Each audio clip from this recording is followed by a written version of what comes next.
Meus irmãos, a paz do Senhor Jesus a todos. Amém. Quem está feliz com Jesus, diga glória a Deus. E se você não ficar feliz com Jesus, fica ruim para você mesmo, viu? Para Jesus não muda nada. Ele continua sendo o que Ele é. Deus abençoe a sua vida e a sua vinda a este lugar. A Deus seja a honra, a glória e o louvor por esta noite, por esta oportunidade que nós estamos tendo de prestarmos ao Senhor o nosso culto de louvor, de adoração, porque Ele é digno. Embora a gente diga as nossas palavras do senso comum que Deus merece, tecnicamente não é a melhor expressão para se referir a Deus, no sentido de que o culto é dado a Ele porque Ele merece. Merece quem fez alguma coisa por merecer. Deus não merece o culto. O culto pertence a Deus por direito. Independentemente do que Deus faça, o culto pertence a Ele. Ele é digno e não merecedor. Digno de receber a honra, a glória, o louvor. Nós não viemos aqui quebrar o galho de Deus ou prestar um favor para Deus como se Deus tivesse necessidade de alguma coisa. Deus não precisa de nada. Nós viemos dar a Deus aquilo que pertence a Ele por direito. A honra, a glória, o louvor, o nosso culto. Que bom que você veio. Não foi vencido pelo Domingão do Hulk, nem pelo jogo, né? Graças a Deus que você está aqui. Muito obrigado, pastor Fábio Gomes, pastora Patrícia Rodrigues, pela franquia do púlpito, pela oportunidade de estar aqui com os irmãos para contribuir pregando a palavra do Senhor. Agradeço também aos meus amigos, pastor Rafael Oliveira, meu xará, e a Bruna. Eu, na verdade, sou amigo da Bruna antes de ser amigo do Rafael. Eu sou amigo da Bruna há mais de 10 anos e o Rafael, consequentemente, tornou-se meu amigo por ser esposo de uma amiga. Hoje até estive com uma outra amiga nossa em comum, a Patrícia, o Edilson, e mandou um abraço para vocês. Até chamei eles para virem aqui, mas hoje não vai dar para fugir, não.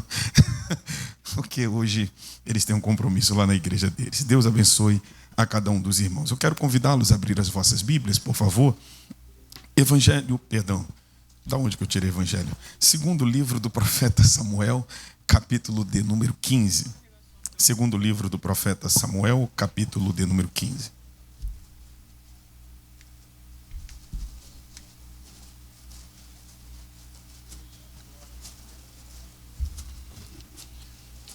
Segundo livro do profeta Samuel, capítulo de número 15. Tomemos o versículo 30 em diante.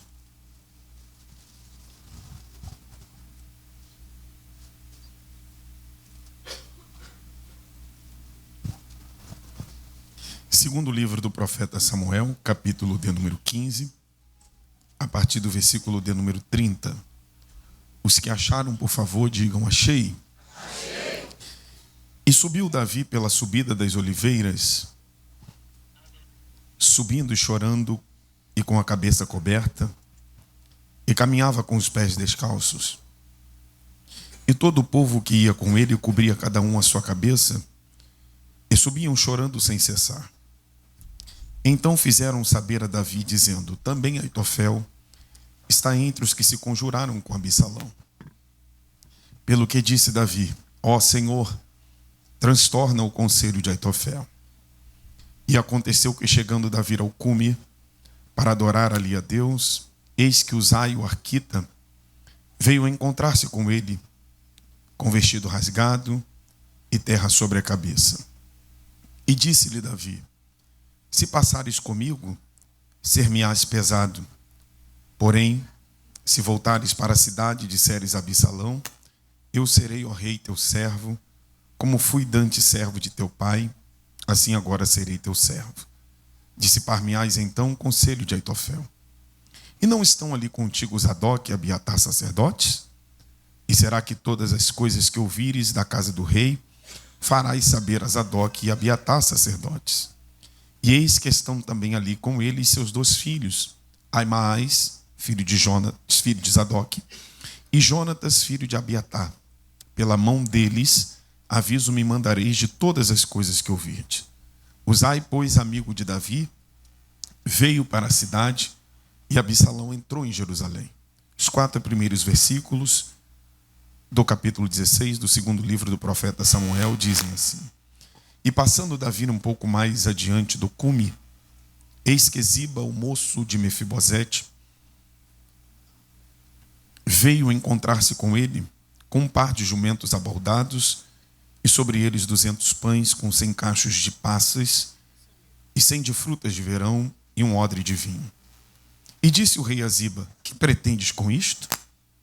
E disse Ziba: os jumentos são para a casa do rei, para se montarem neles, e o pão e as frutas de verão para os moços comerem, e o vinho para beberem os cansados no deserto. Então disse o rei: onde está, pois, o filho de teu senhor? E disse Ziba ao rei: eis que ficou em Jerusalém, porque disse: hoje me restaurará a casa de Israel, o reino de meu pai. Então disse o rei a Ziba: eis que teu é tudo quanto tem Mefibosete. E disse Ziba: eu me inclino, que eu ache graça aos teus olhos, ó rei, meu senhor. Quantos podem dizer amém pela palavra de Deus? Tome seu assento, se possível mantenha a sua Bíblia aberta, ou à medida em que eu citar aqui algumas referências bíblicas, se os irmãos e as irmãs que auxiliam na mídia da igreja, se assim puderem e também desejarem, colocar o texto na tela à medida em que eu citar alguns, para ajudar os irmãos a acompanharem a reflexão acerca da palavra de Deus. Meus irmãos, o segundo livro do profeta juiz e sacerdote Samuel, por uma questão óbvia, é a continuação do primeiro livro do profeta Samuel, que outrora ambos os volumes eram apenas, na verdade, um único volume. Em algum momento houve uma cisão, uma separação, tornando-se, portanto, 2 tomos. O primeiro refere-se à transição de governo teocrático, que teve uma duração de aproximadamente 350 anos, para o governo monárquico, tendo como primeiro monarca Saul e o segundo monarca Davi. Já o segundo livro do profeta Samuel concentra as suas narrativas, sobretudo na pessoa de Davi. Na pessoa de Davi, cuja própria Bíblia diz que era um homem segundo o coração de Deus, que, por seu turno, muitas vezes não é compreendido adequadamente esta expressão, pois temos uma tendência a romantizá-la e tomar como sentido o fato de Davi ter sido um homem que compunha, cantava, orava, consultava o Senhor para tomar algumas decisões, sobretudo no sentido de subir a determinados territórios onde ele guerreava. E assim a gente passa a julgar que esta era a razão pela qual a Bíblia diz que Davi era um homem segundo o coração de Deus. Respeitosamente, é um ledo engano. Davi era um homem segundo o coração de Deus, única e exclusivamente para governar a nação de Israel. Isso não significa dizer, no outro modo, que Saul não foi uma escolha de Deus. Saul foi uma escolha de Deus, mas uma escolha de Deus que, primeiro, contrariava a vontade do próprio Deus, que não desejava monarquia para a nação. Segundo, foi uma escolha de Deus que atendia a expectativa do próprio povo, pois o povo olhava para as nações circunvizinhas a Israel e percebiam que aquelas nações tinham reis. E os reis daquelas nações possuíam um perfil específico, alto, belo, forte, e sobressaíam sobre todos os homens. Então o que Deus fez? Escolheu um rei que atendia às expectativas que o povo nutria no coração. Saul era um homem alto, belo, forte, que sobressaía dentre todos os demais homens. Isso é tão verdadeiro que quando Samuel, que já tinha ungido Saul como primeiro rei, recebeu de Deus a missão de ungir o segundo rei, na casa de Jessé, o belemita, a quem Deus ainda não havia dito ao profeta quem ele iria ungir, apenas que ele iria ungir alguém. E quando ele se deparou com Eliabe, forte, alto e belo, e sobressaía sobre os demais, ele alimentou no seu coração uma certeza, que não era a certeza de Deus, e declarou: certamente está perante mim um ungido do Senhor. E por que Samuel declarou isso? Porque Samuel achava que a segunda escolha divina seria igual à primeira. Só que Deus disse: Samuel, eu tenho provido um rei segundo o meu coração. Essa expressão segundo o meu coração, para você compreender melhor, é segundo a minha expectativa e não a expectativa do povo. O povo acha que precisa de um rei alto, belo e forte e que sobressai sobre os demais. Agora eu vou escolher um menino, ruivo, e que não tem nenhuma das peculiaridades que o povo pensa que todo rei precisa ter. Porque o que o rei precisa ter não são as características que o povo quer, e sim o Deus que chamou o rei para ser rei. Porque você pode ter as características que o povo quer. Se você não tiver Deus, o povo não vai te suportar por muito tempo. Porque o que faz a diferença ainda é a presença, ainda é o chamado, ainda é a vocação, ainda é a unção, ainda é o poder de Deus. Davi foi escolhido, chamado, ungido 3 vezes, por assim dizer. E, a despeito da gente ouvir tantas histórias extraordinárias de Davi, como qualquer outro personagem bíblico, com exceção de Jesus, Davi não foi perfeito. E o segundo livro do profeta Samuel apresenta justamente essas mazelas, não só mazelas, mas também dilemas e problemas que Davi enfrentou na sua vida. Sobretudo a partir do capítulo de número 11 até o capítulo de número 21 do segundo livro do profeta Samuel. Não obstante, ao lermos todo o primeiro livro do profeta Samuel, principalmente a partir do capítulo 16, Davi mudou de cidade ao menos 15 vezes, fugindo da face de Saul para não morrer nas mãos de Saul. Quando chega no segundo livro, a partir do capítulo 11, capítulo 11 e 12, a Bíblia apresenta os problemas de ordem moral que Davi teve. Pois Davi cometeu um adultério e, antes de adulterar, matou uma pessoa. Isso é um problema de ordem moral. Permita-me só fazer uma observação com relação a isto, pois talvez o maior problema, para não dizer que é o maior problema, do nosso país e das igrejas, eu não vou fulanizar nem pessoalizar, são problemas de ordem moral.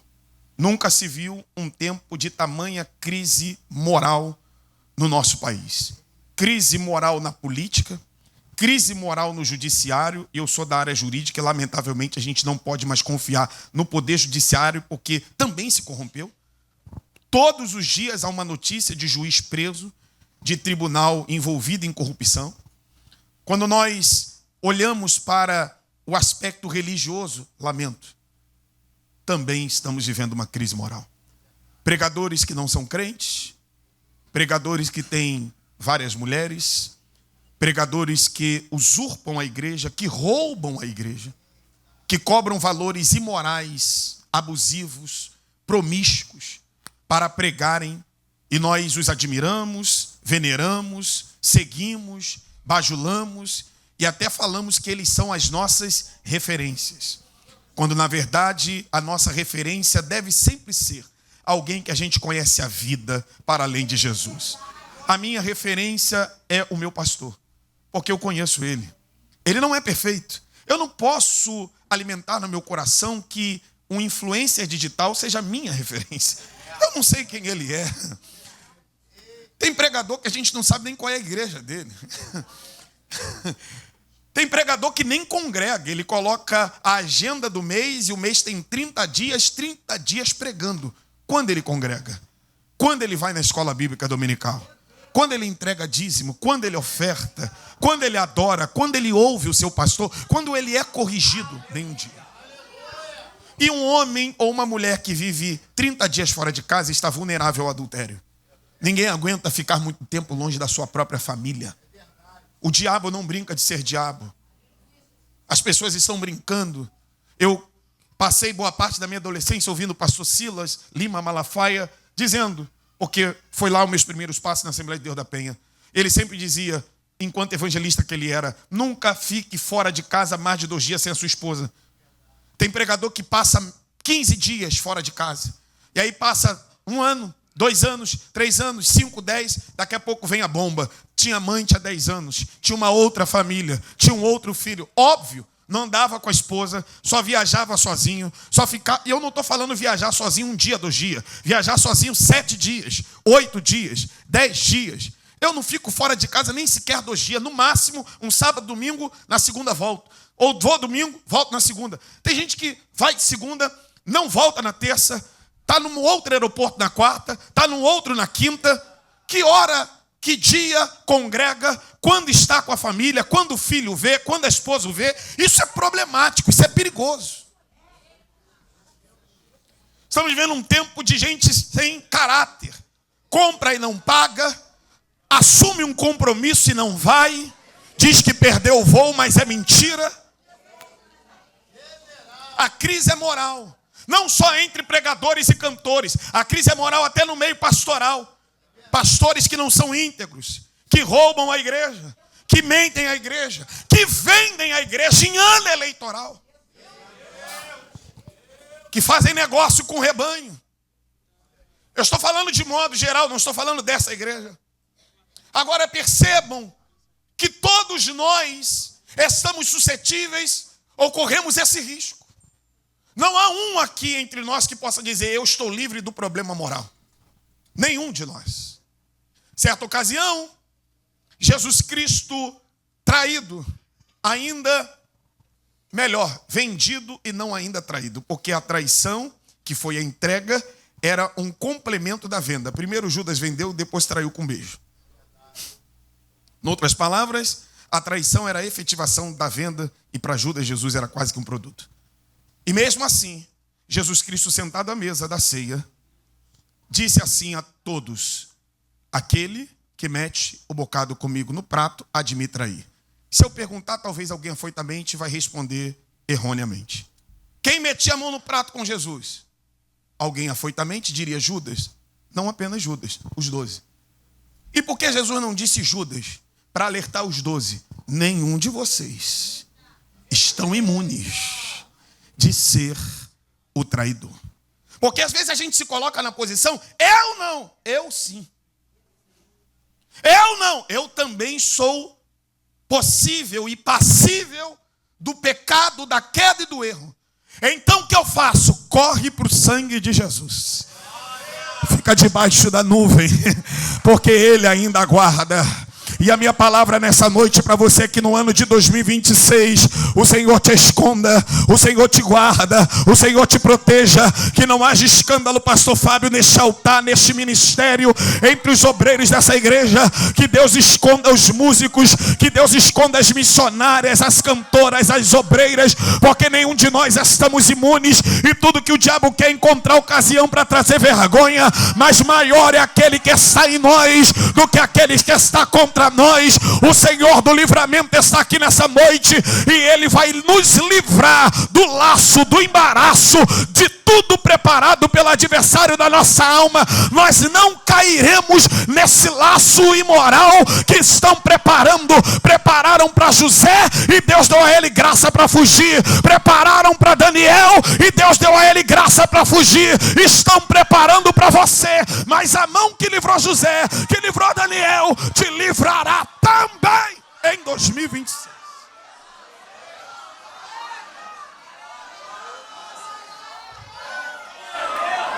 Problema de ordem moral, capítulo 11 e 12.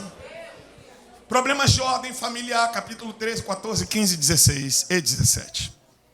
Problemas de ordem governamental, capítulo de número 18, 19, 20 e 21. O texto que lemos insere-se no bojo de problemas de ordem familiar que Davi teve. Davi foi um grande líder enquanto monarca, mas não foi tão bom líder quanto pai e chefe de família. A família de Davi foi uma desgraça.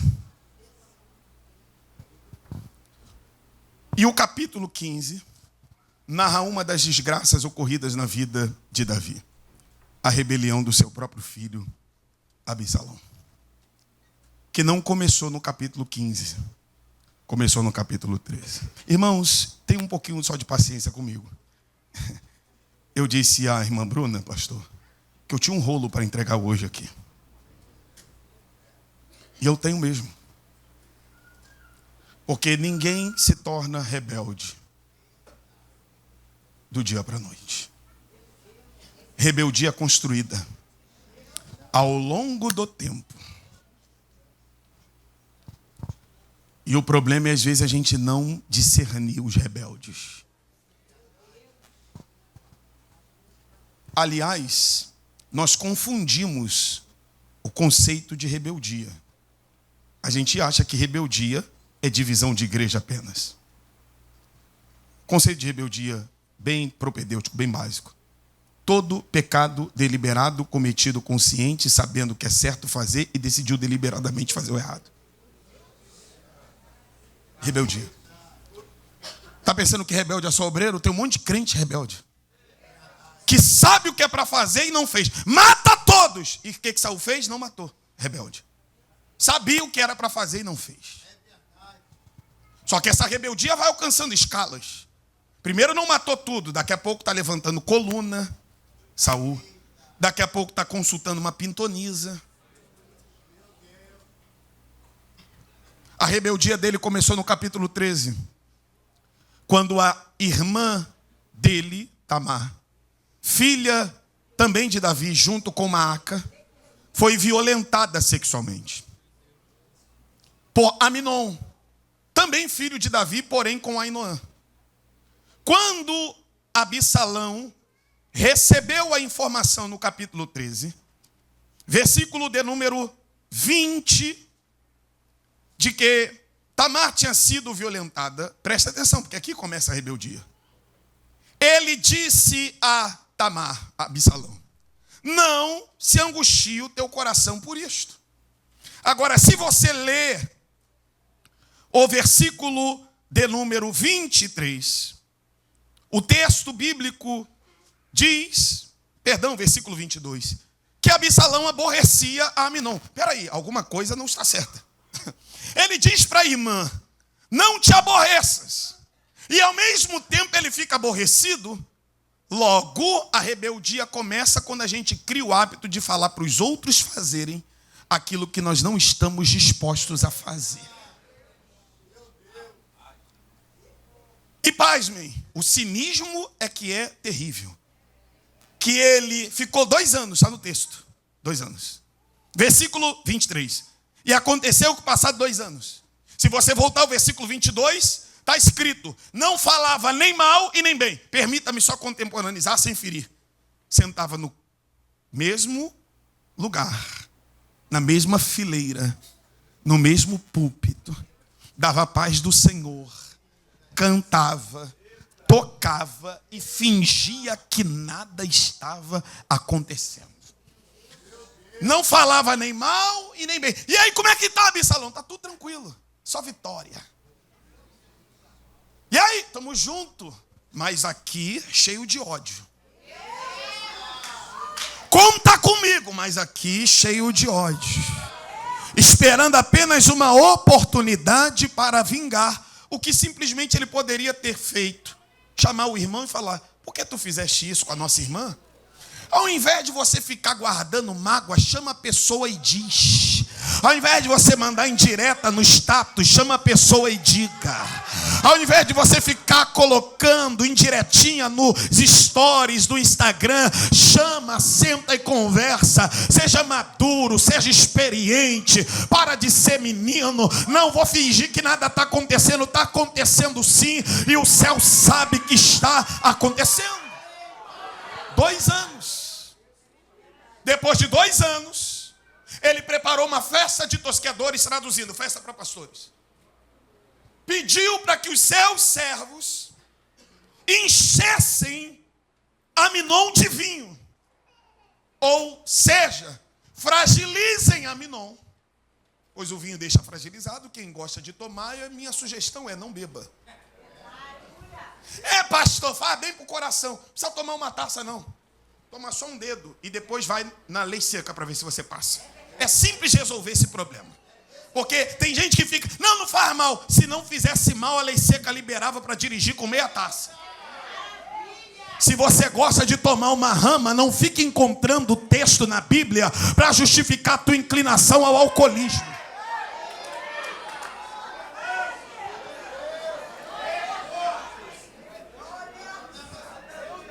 Fragilizou Aminon intencionalmente para matá-lo.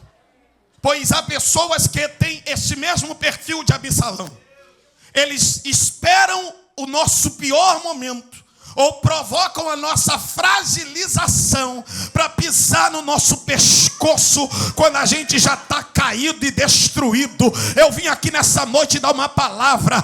Ei, Absalão, não adianta esperar nossa fragilidade, pois o Deus que não é frágil vê todas as coisas, e quem provoca a fragilidade de alguém hoje, amanhã será pego pelo carvalho de Deus. Deus ainda é justo e ainda exerce justiça.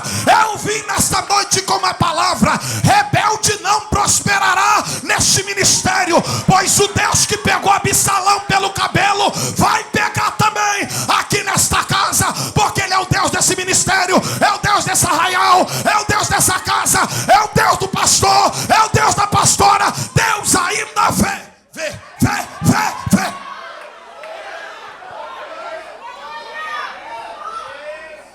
Matou o irmão, fugiu para a casa do avô. Capítulo 13, versículo 37.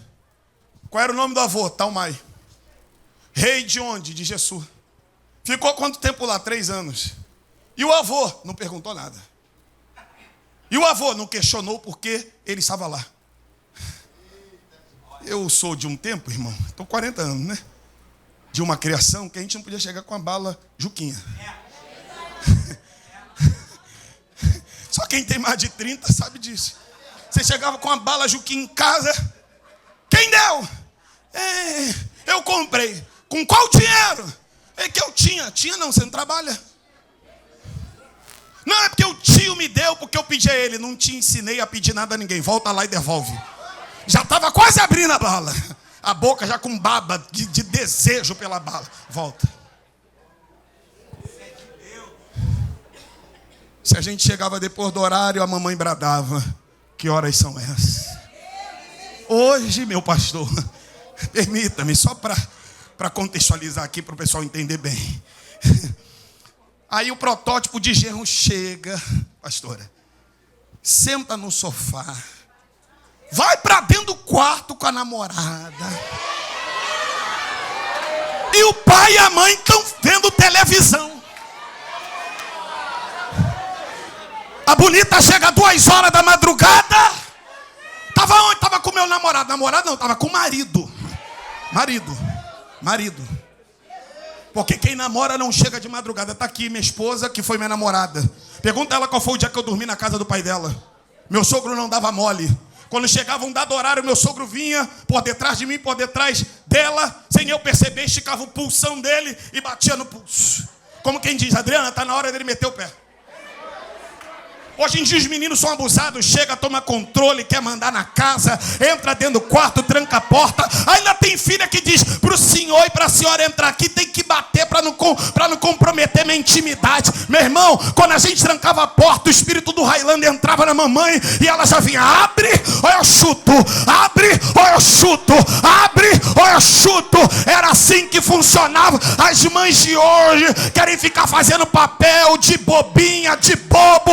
O que o filho quer. Hoje, meu irmão, antes de vir para cá, meu filho quase que me tirou da graça. Ele disse: não vou botar, eu vou botar a blusa. Eu falei: você não sabe. Eu vou botar, você não sabe. Eu vou botar, você não sabe. Eu disse: eu vou colocar a blusa. Não vai, eu vou, porque quem manda em você sou eu. É a mamãe que vai botar, não vai ser a mamãe, será eu quem vou colocar. Porque se a gente não vigiar, eles controlam a gente, eles mandam na gente. Daqui a pouco tá dando tapa na nossa face. Mas esse ano de 2026, Talmai, não demole para neto, não demole para filho, não demole para obreiro. Questiona. Tem 15 dias que você não vem na igreja, tem 2 semanas que eu não te vejo na EBD.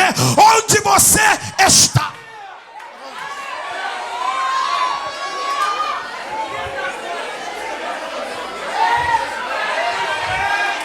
Que namorado é esse? Que menina é essa que você arrumou? Que amigo é esse que você quer trazer para dormir aqui? Recentemente teve uma guerra no Rio de Janeiro. Mataram mais de 100 pessoas. Estava viajando. Minha esposa me ligou e disse: uma amiga de trabalho quer dormir aqui em casa. Eu disse: não vai dormir. Por quê? Não conheço. Não estou aí. Ela também não conhece profundamente. Ainda que a gente tenha de ser hospitaleiro, nos dias de hoje a gente precisa ter vigilância redobrada. Temos um filho de 4 anos. Para alguém entrar na nossa casa e violentar o nosso filho, pouco custa. Eu digo para ela lá na igreja, nossa igreja é imensa, 4.000 pessoas. Eu digo para ela: pode ficar em paz. Eu estou sentado no púlpito. Se um obreiro levar o Benjamin para fora da igreja, ou eu vou atrás ou você vai. Não confie em ninguém. Não fique esse negócio. Não, deixa com titia, deixa com a tia da sala. Homem não fica com criança, sobretudo menina, no colo, a não ser a sua filha. Vigia, vigia. É hora de questionar. É hora de não fazer vista grossa. É hora de indagar, meu irmão. Sem omissão.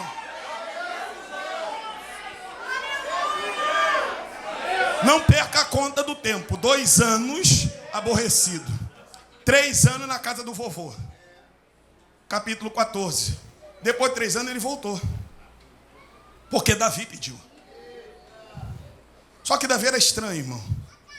Pediu para o filho voltar, mas não queria olhar na face do filho. Está no texto. Versículo 24 do capítulo 14. Ele voltou e não olhou na face do pai. Versículo 28. 2 anos sem olhar na face do pai. Davi é aquele tipo de gente. Te perdoei, mas não fala comigo, tá? Te perdoei, mas se for você quem for o dirigente do culto, eu não vou hoje, não. Te perdoei, mas se eu ver você no calçadão de Madureira, eu atravesso para fingir que não vi. Absalão não era crente. Não suportou depois de 2 anos. Pediu para Joabe, chefe do exército, para que Joabe fosse até ele. Joabe não foi. Chamou a 2ª vez, Joabe não foi. Não precisou chamar a 3ª, porque quem não é crente, quando não tem a sua vontade atendida, queima o que os outros têm. Tacou fogo no campo de cevada de Joabe. Mas fique em paz. Quem gosta de queimar as coisas dos outros, pelo carvalho será pego. Irmão, não tem como fugir. Tudo o que a gente semeia, colhemos. Não calunie ninguém. Não difame ninguém. Não entre em guerra que não é sua. Quando alguém vai na minha casa e quer fazer alguns comentários, minha esposa está aqui, eu digo, corta. Eu não quero esse assunto aqui. Quando a minha própria esposa, às vezes, coisa de casal, vem comentar alguma coisa sobre alguma situação que chegou até ela, eu digo, Adriana, eu não quero ouvir esse assunto. Até para que eu não alimente nenhum tipo de sentimento no meu coração com relação a uma pessoa que eu nem conheço a história. Mas tem gente que é tão fofoqueira que adora ouvir tudo. E ainda ficar com a face virada para uma pessoa que ela nem conhece por uma coisa que ela nem sabe. E aí começa a queimar. Fulano é isso, você viu. Fulano é aquilo, você comprova. Fulano é isso, você consegue testemunhar. Não se meta numa guerra que não é tua. Não pegue vento com a mão. Vá para casa em paz e para de arrumar encrenca. Não perdeu as contas, 2 anos de ressentimento. 3 anos na casa do vovô, com mais 2, 7. O rebelde leva tempo para se revelar. Capítulo 15, versículo 7. Diz o texto. E aconteceu ao cabo de 40 anos. Aqui há um erro do cronista.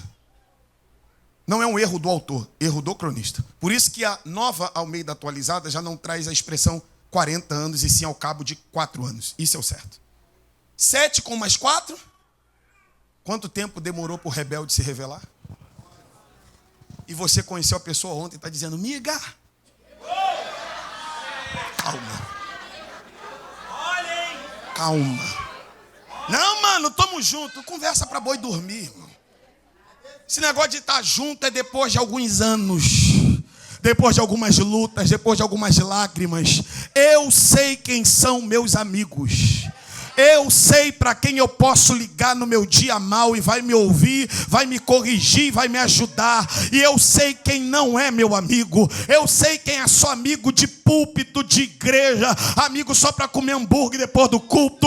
Não confunda alhos com bugalhos. As pessoas se revelam ao longo 2 anos e não simplesmente numa noite, num dia, num encontro, num jantar, num churrasco. Espera o tempo revelar quem são as pessoas pessoas. Depois de 11 anos, ele mentiu para o pai. O pai acreditou, porque tem pai que acredita em tudo que filho fala, e disse ao pai: quando eu estava em Gessu, na casa do vovô, eu fiz um voto e agora eu preciso ir a Hebrom para cumprir esse voto. E quando ele chegou em Hebrom, ele se autopromoveu rei e juiz e começou a julgar a causa do povo, porque há pessoas que são como Absalão, que se autopromovem e não permitem Deus promovê-las. Sobretudo em final de ano, começa a autopromoção, a agenda aberta, a conferencista internacional, quando nem saiu do Rio de Janeiro, meu irmão, a minha agenda está aberta desde quando Jesus me chamou para o ministério. Eu não preciso ano a ano me renovar a minha agenda, não, ela está aberta. O dia que eu não puder atender, eu vou dizer: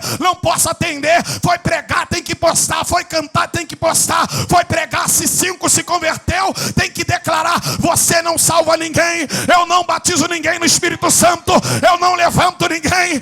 Então desça do pedestal e não se autopromova. Ministério não é palco de autopromoção, igreja não é palanque de projeção. Quer ganhar dinheiro, acorda cedo e vai trabalhar, não é no ministério.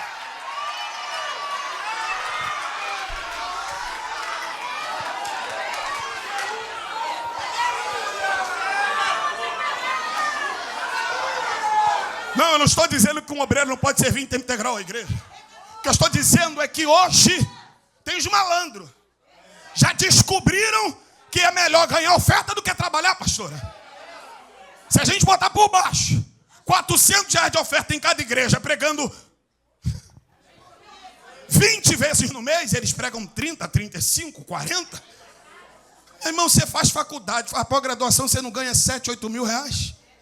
Por isso que menino de 20 anos não quer nem terminar o ensino médio, nem ingressar na faculdade. Já descobriram o caminho da ganhar dinheiro. Começa a publicar os cortezinhos de 1 minuto e 30. E eles sabem que a gente é bobo. A gente assiste um videozinho de 1 minuto e 30 e diz: é forte, prega muito, minha referência, preciso levar na minha igreja. Ah, meu irmão, pelo amor de Deus, um menino de 20 anos que nem tirou as fraldas da fé, segure a sua onda, ouça o teu pastor. Ele é que tem sabedoria, experiência. Está ouvindo conselho de menina que casou há 3 anos? Quem casou há 3 anos tem experiência para aconselhar o casamento. Acorda!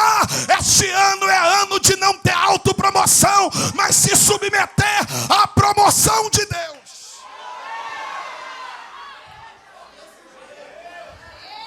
Onze anos.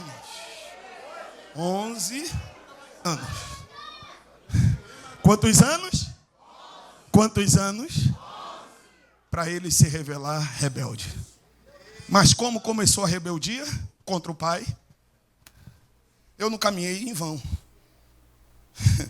Como começou a rebeldia contra o pai? Quando ele matou. Vamos lá? Como começou a rebeldia contra o pai?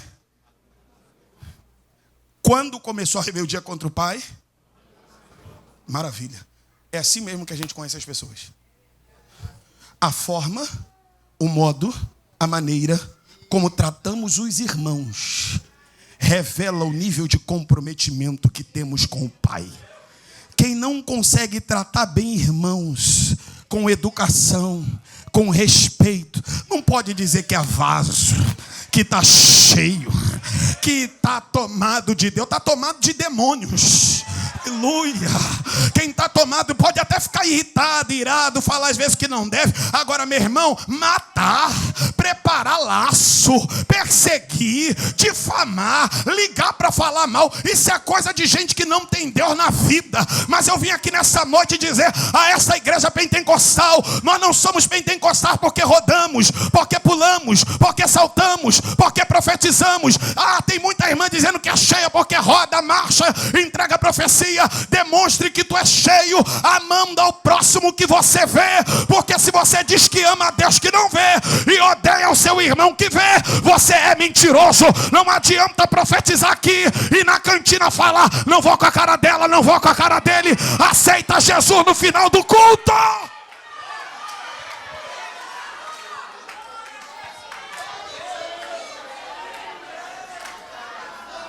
Aprenda a separar comportamento. Eu tenho raiva de alguns comportamentos, mas eu preciso buscar em Deus graça para não ter ódio das pessoas. rejeitar o comportamento sem odiar a pessoa. Só que há pessoas que odeiam os outros. Crente não pode odiar, irmão. A gente pode ficar chateado. Odiar? Intentar o mal? A gente é crente. Quando vem a notícia... Agora vamos falar de Davi. É óbvio que eu não vou terminar a mensagem. Eu já falei, irmão. Eu sou 3 dias pregando. E não é porque o tempo é pouco, não. Que a gente quer falar até amanhã mesmo. Escutem. Quando a notícia veio que Absalão se rebelou, acompanhe-me, por favor. 200 companheiros foram levados junto com Absalão. Versículo de número 11. Versículo 12. Diz que Absalão mandou vir Aitofel, conselheiro de Davi, pai de Eliã, que era pai de Betseba, avô da mulher de Davi. E aí no versículo 14 chegou a informação a Davi que Absalão havia se rebelado. Aí entra as ações de Davi no transcurso desse processo que eu quero falar-lhes nesses próximos minutos que disponho. Porque são as mesmas ações que o Espírito de Deus deseja que tenhamos neste ano. Primeiro, disse Davi, versículo 14: levantai-vos e fujamos, porque não poderíamos escapar diante de Absalão. Dai-vos pressa a caminhar, para que porventura não se apresse ele e nos alcance, e lance sobre nós algum mal, e fira a cidade ao fio da espada. Quando Davi tem a ciência de que o seu filho tornou-se um rebelde, juntamente com a notícia da rebeldia, chega a informação: ele está disposto a ferir a cidade à espada. Ora, quem está disposto a ferir a cidade à espada e já tinha atacado fogo no campo de cevada de Joabe, está também disposto a atacar fogo na cidade. Quem matou o irmão está disposto a matar o pai. Como Davi não quer morrer, como Davi não quer se queimar, e como Davi não quer se ferir, ele entendeu: levantai-vos e fujamos depressa. Porque não dá para flertar com o ambiente do perigo. É o janeiro profético.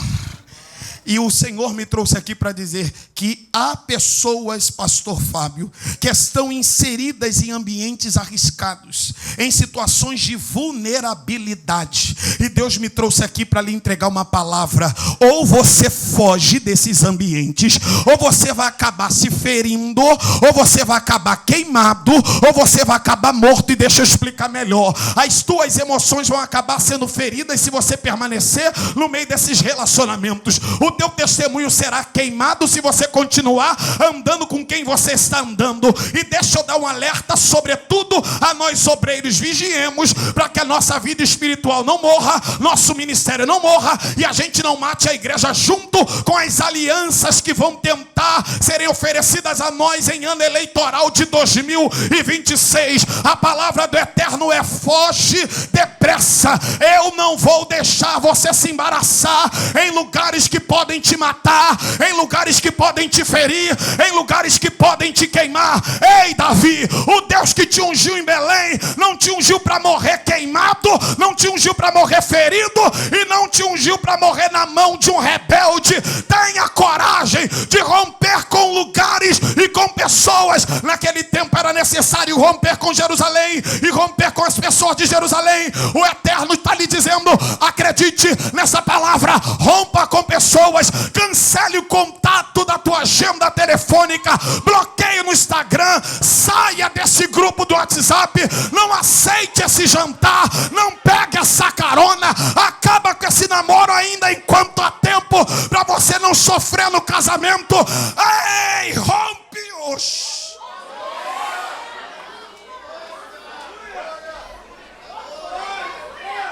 Fuja depressa. Fugiu ele. Versículo 18. E mais 600. Porque quando a gente foge e nós somos líderes ou exercemos um papel preponderante na vida de muitas pessoas, o escape que Deus dá a nós, Deus dá também a mais 600 que estão debaixo do nosso guarda-chuva. O teu posicionamento vai dar livramento, não só você. Até o teu marido que não é crente vai ser abençoado só por conta do teu posicionamento. Teu sobrinho nem sabe que os traficantes não mataram ele, que você se posicionou aqui na oração. Teu neto nem sabe que foram lá na casa da mãe dele buscar ele para matar ele queimado, mas você estava aqui na hora da oração, na posição certa, no lugar certo, no altar certo, diante do Deus certo, porque quando a gente se posiciona, o Deus que livra a gente, livra também a nossa casa, livra quem está à nossa volta. O diabo pode tentar contra a tua família, mas o teu posicionamento vai gerar livramento. Eu vou repetir, o teu posicionamento vai gerar livramento. Em 2026, o teu posicionamento vai gerar livramento. Teu filho não morre no crack, tua filha não morre lésbica, teu marido não morre no álcool, a tua casa não morre destruída, porque o teu posicionamento vai gerar livramento e salvação.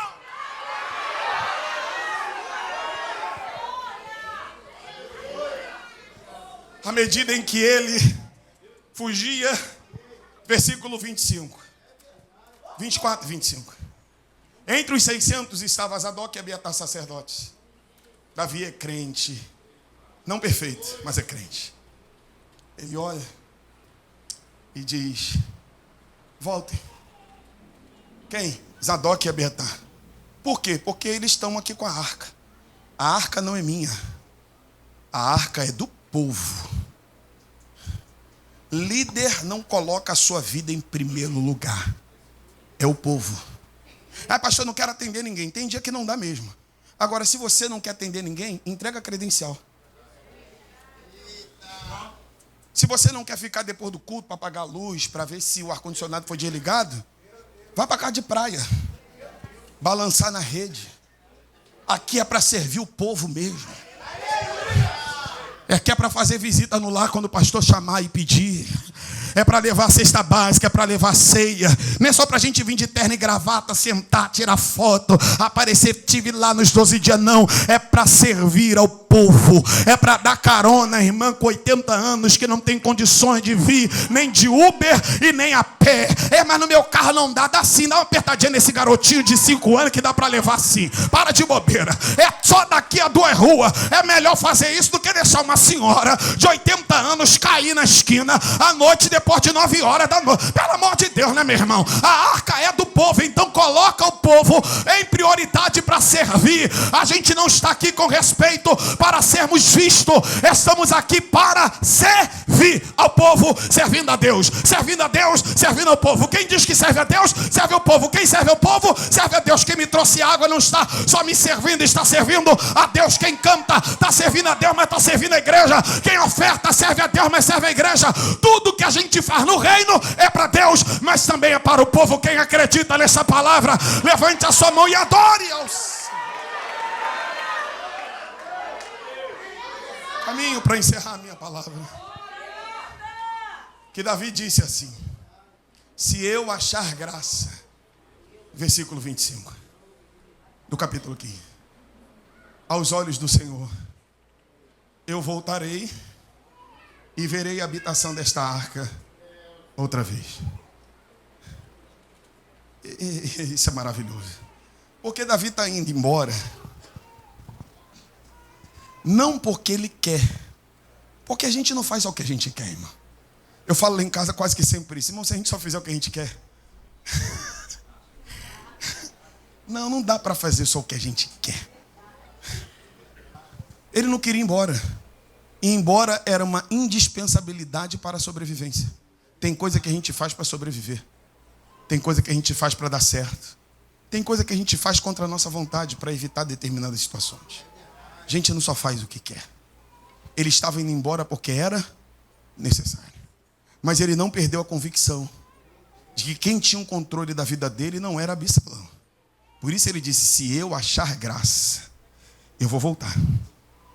E essa mesma arca que Zadok e Abiatar estão levando, eu verei ela outra vez. Nós estamos aqui na terra e também não é para salvar, é para pregar a palavra daquele que salva. Quem salva é Ele, quem domina é Ele, o rei da terra é Ele, quem governa tudo é Ele. Eu não sou nenhum desconhecedor para não desconsiderar que a economia gera impacto na nossa vida, mas eu não estou na mão da economia. A inflação pode estar lá em cima, os juros podem estar lá em cima, mas se eu achar graça, eu prospero em meio ao desemprego. Se eu achar graça, eu vou dar certo em meio à economia em frangalhos. Se eu achar graça, o ventre pode estar estéril, mas Deus me faz mãe. Se eu achar graça, o casamento está dilacerado, mas ele será restaurado.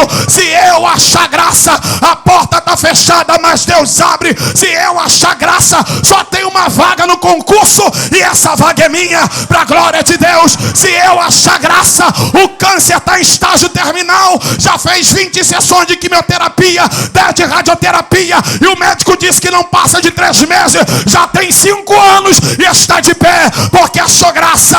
A igreja precisa recentralizar a graça de Deus outra vez. Dou glória a Deus pela graça, dou aleluia pela graça, prego pela graça, sou crente pela graça, desci as águas pela graça, sou batizado no Espírito Santo pela graça, toca pela graça, canta pela graça, você marcha pela graça, é professor da EBD pela graça, somos evangelistas, pastores, presbíteros, missionários pela graça, é a graça, é a graça. A tua casa está de pé pela graça. Em 2026 você não morre, porque a graça, você está de pé pela graça.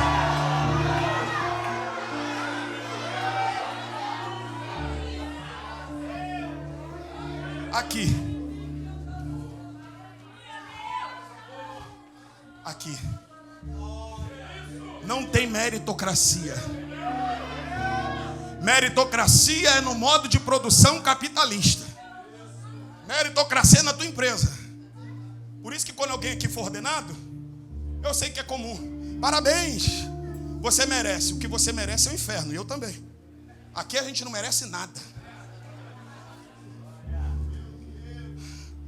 Aqui a gente não é porque merecemos. Não é porque eu fiz teologia, maravilha, é útil, indispensável. Fiz mestrado, ótimo. Fiz doutorado, excelente. Mas pega os teus canudos e joga no lixo sem a graça. Só vai servir para ganhar dinheiro na academia. Mas aqui sem graça não dá. Aqui sem graça não dá. Ah, irmão, aqui a gente ouve analfabeto, mas se tiver graça, eita glória.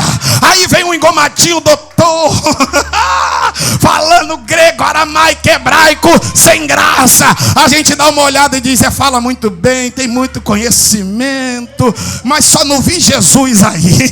Eu só não senti a graça aí. Tá arrumado, tá de terno da Armani, chegou de Mercedes na igreja, gritou feito um papagaio, mas gritaria não é sinônimo de graça. Cantar igual a fênix que ressurgiu nas cinzas da mitologia grega também não é sinônimo de graça. Pode colocar teu agudo, teu melisma, teu falsete, se não tiver poder de nada vale, meu neném. É hora de você entender e depender do poder de Deus. Estudei na Vila Lobos sem graça, é melhor que não tivesse estudado. Ei, meu irmão, é a graça, é a graça. Prega com graça, canta com graça, lidera com graça, pastoreia com graça, faz a obra de Deus com graça.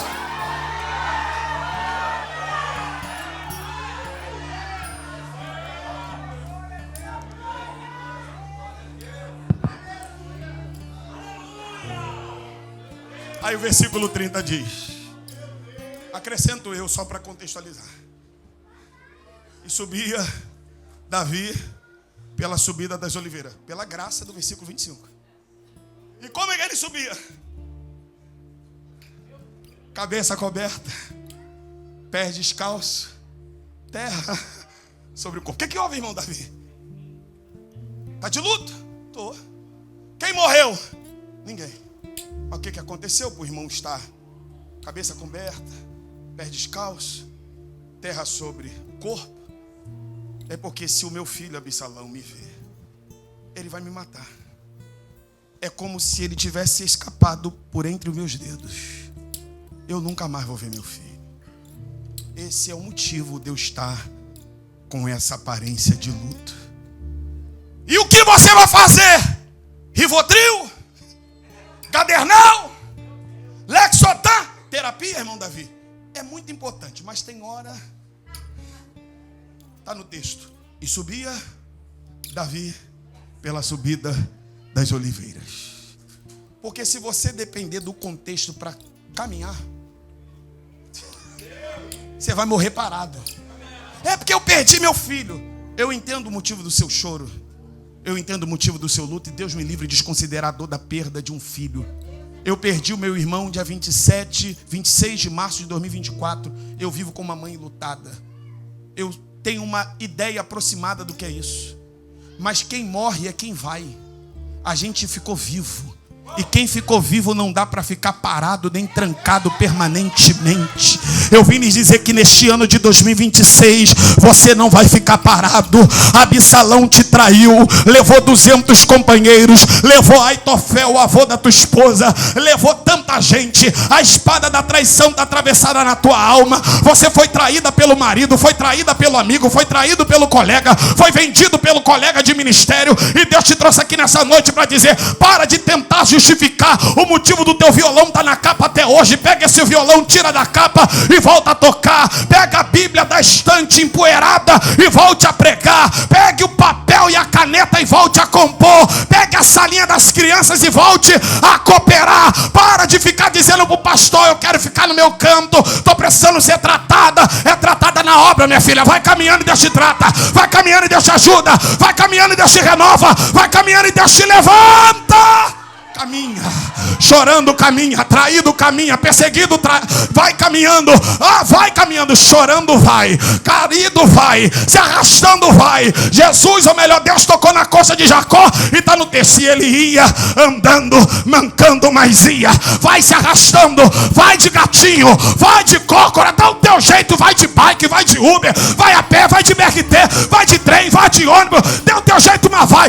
Eu não vou parar, eu vou pregar endividado. Eu vou pregar, não em pecado, mas vou pregar, traído, ferido, machucado, entristecido.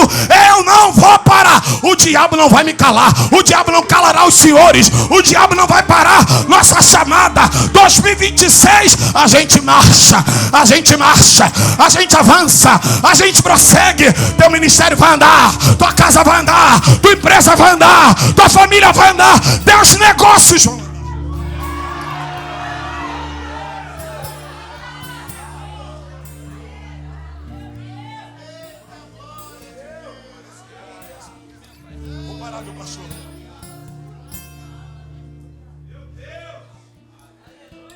Só que não basta caminhar. É necessário saber o itinerário que você faz. Ele estava em Jerusalém, no cume do monte Sinai. Qual era o caminho? Basta você ler o capítulo 17, versículo 24. E veio Davi a Manaim, do outro lado do Jordão. Desceu de Jerusalém, passou pelo vale do Cédron, passou pela base do Monte das Oliveiras, que é o Getsemane. Subiu o Monte das Oliveiras. Chegou no cume do monte, que era a cidade de Betânia e Betfagé, onde morava Lázaro. Desceu, atravessou o Jordão e foi até Manaim, onde encontrou Barzilai. Vou pegar a palavra da senhora. Esse azeite passou? Não tem como subir o Monte das Oliveiras sem passar na base, que é o Getsemane, o lugar da prensa. Pastor, estou caminhando. Se é pelo caminho largo, é melhor não caminhar. Pastor, estou caminhando. Se é pelo caminho da facilidade, é melhor ficar parado. Obreiro não caminha por caminhos fáceis. Crente não passa por portas largas. Crente ainda caminha pelo Getsemane. Crente ainda apaga a luz sem botar gato no relógio. Crente não tem gatonete em casa. Crente não tenta resolver a crise financeira apostando no tigrinho, e nem tampouco na mega da virada, e nem fazendo betes da vida. Crente ainda come do suor do rosto e do trabalho. Não tem caminho fácil. Obreiro não é feito em sala de seminário. Obreiro é feito no Getsemane. Quanto mais prensado, quanto mais apertado, quanto mais pisado, quanto mais caluniado, quanto mais difamado, mais azeite sai e maior é o forjar, a preparação. Você não está sendo escanteado, você está sendo preparado. Passa pela base do Getsemane. Até Jesus passou. E não dá para passar rindo não, viu? Quando passa pelo Getsemane, é como Jesus. O suor transforma-se até em sangue. As lágrimas vêm. A vontade de desistir se torna real. E a gente ainda pede: Pai, se possível for, passa de mim este cálice. Mas a palavra dele nessa noite é: não vou passar o cálice, não vou te livrar. Passa pelo Getsemane, porque eu vou te glorificar. Tudo isso passa. Um dia a dor vai passar, o choro vai passar, e chegaremos num lugar onde não haverá mais choro, mais morte, mais dor. Chegaremos lá.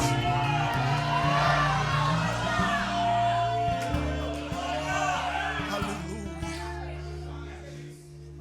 Foi 5 minutos. Quando foi, parecia que não podia piorar. Piorou. E veio mensageiros dizendo a Davi: também Aitofel está entre os que se conjuraram com Absalão. Ele já estava caminhando traído pelo filho, por 200 companheiros, e aquilo que parecia não piorar, piorou. Veio a notícia que até o avô da esposa e o seu conselheiro estava entre os traidores. Quando a gente recebe uma má notícia, é uma expressão que a gente tem o hábito de dizer: essa má notícia me levou ao chão. A má notícia de Davi levou ele para a oração. Ó Senhor, transtorna o conselho de Aitofel. Como foi bom ouvir a pastora dizer: passamos o dia orando. Isso acabou nas Assembleias de Deus.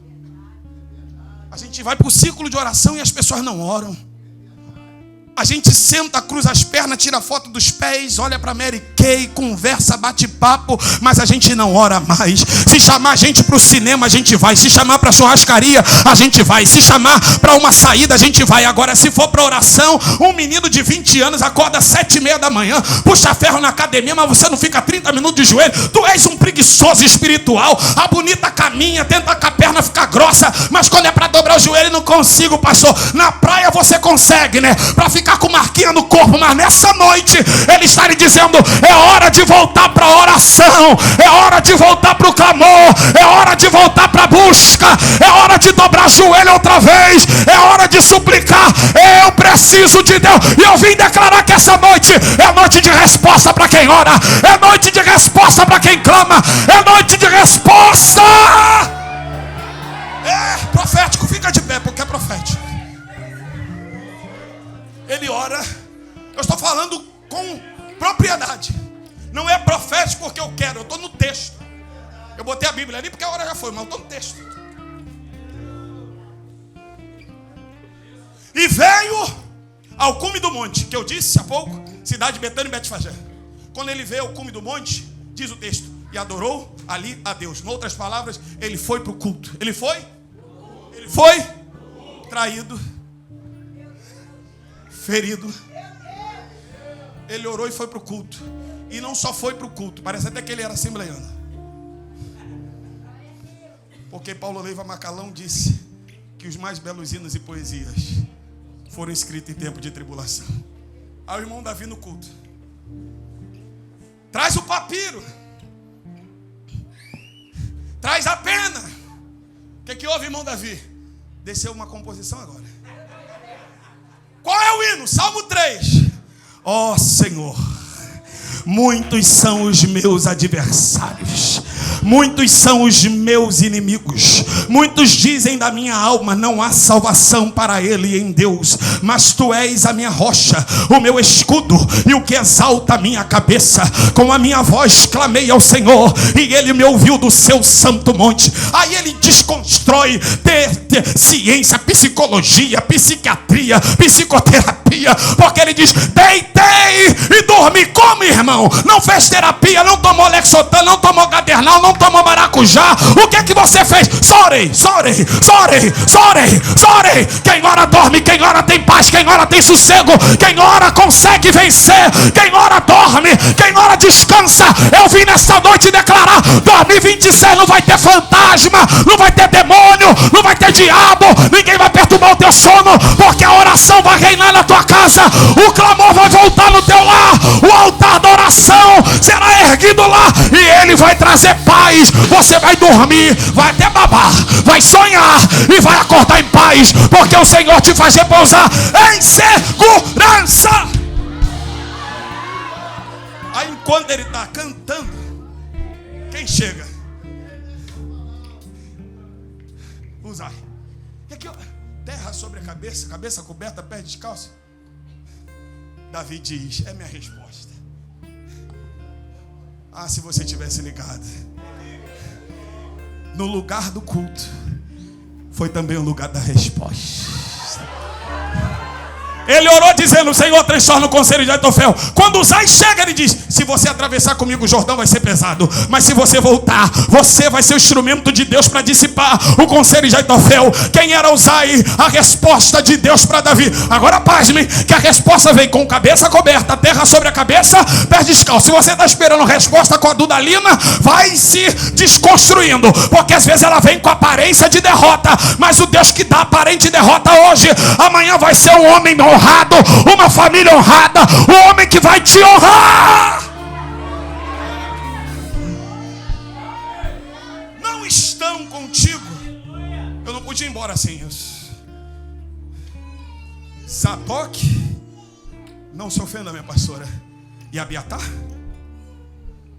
pela mão deles aviso me trareis. Eu estou falando de Davi, ungido 3 vezes. E depois de ter sido ungido, ele ainda está olhando e dizendo: eu me submeto a Zadok, eu me submeto a Abiatar. Porque tem uns que ficam um pouquinho conhecidos. Zadok está velho, para que falar com Abiatar? Abiatar já está gagá. Gagá está você de não respeitar o teu sacerdote.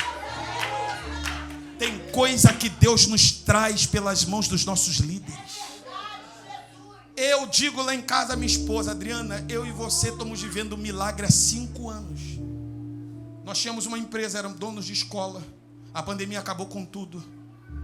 E há 5 anos, porque nós obedecemos uma direção de Deus, Deus usa os nossos pastores há 5 anos para nos dar grandes bênçãos e vitórias para superarmos o que enfrentávamos e ainda estamos enfrentando. Fica debaixo da liderança, honra o teu líder, abençoa o teu pastor, ame o teu pastor, ame a tua pastora. Não são perfeitos, mas honre. Não são perfeitos, mas trate bem, trate com respeito, dê satisfação. Vai no gabinete e diz: pastor, estou conversando com um rapaz, quero namorá-lo, qual é a palavra de conselho que o senhor me dá? Pastor, nós vamos namorar, viemos aqui para pedir a bênção do senhor. Tem gente que o pastor fica sabendo, está namorando pelas redes sociais. Tem gente que o pastor fica sabendo daqui do púlpito da igreja. É hora de você aprender a respeitar o teu líder. É por isso que você não vai mais longe, que você desconsidera o princípio da honra. Quem honra será honrado, quem honra será promovido, quem honra será exaltado. Davi chegou no trono porque não desonrou. Os sacerdotes, obreiros querem chegar longe, se submetam ao pastor, porque amanhã podem ser algum dos senhores que estarão aqui substituindo ele.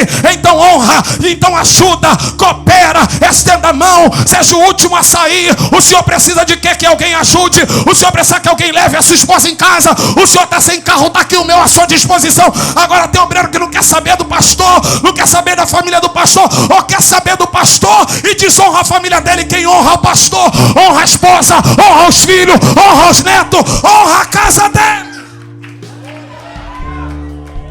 E passou adiante do cume. No cume era o culto. Adiante do cume, o culto acabou. E a mensagem acaba agora. E o culto vai acabar também. Porque o culto coletivo dura 2 horas. Começou às 19, está 22 minutos atrasado. O individual começa quando acordamos, termina como dormimos. O problema é quando o culto coletivo acaba. Não tem 12 dias o ano todo. O problema é depois de segunda. Amanhã não é o 12º. O problema é na terça. Na terça, eu vou falar. Pelo menos 40% dos que estão aqui não estarão na terça. Porque os mesmos que querem poder não querem ensino.